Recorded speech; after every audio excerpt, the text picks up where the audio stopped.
Chào mừng các bạn đến với kênh YouTube của Phương Phương.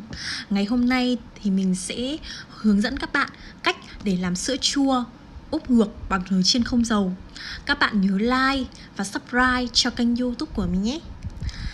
Đầu tiên thì bây giờ chúng ta sẽ cần chuẩn bị đó là 3 túi sữa tươi. Trong đấy có 2 túi sữa không đường và 1 túi sữa có đường. Một hộp sữa đặc ông thọ, một hộp sữa chua không đường và hũ. Tiếp theo chúng ta sẽ cắt sữa và đổ từng túi một vào trong nồi. Túi thứ hai và túi thứ ba. Mình sẽ sử dụng 3 muỗng sữa đặc.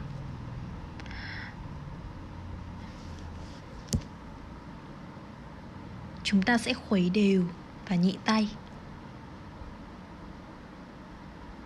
Sau đó bắc lên bếp, đun lửa nhỏ.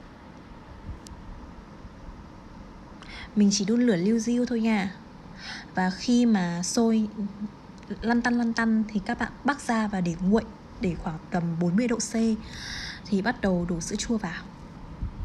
Các bạn múc ra từng hũ một. Với số nguyên liệu này thì mình làm được 10 hũ sữa chua úp ngược.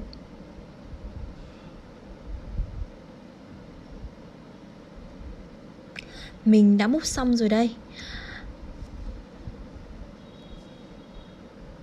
Chúng ta sẽ bật lò.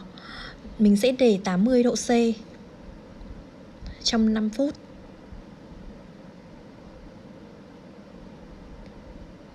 Sau 5 phút thì mình sẽ xếp các hũ sữa chua này vào trong nồi và ủ trong vòng 2 tiếng.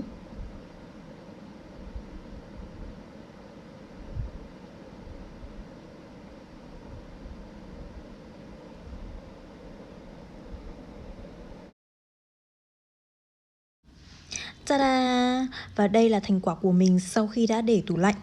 Các bạn hãy thử làm theo cái công thức của mình và chúc các bạn thành công nhé!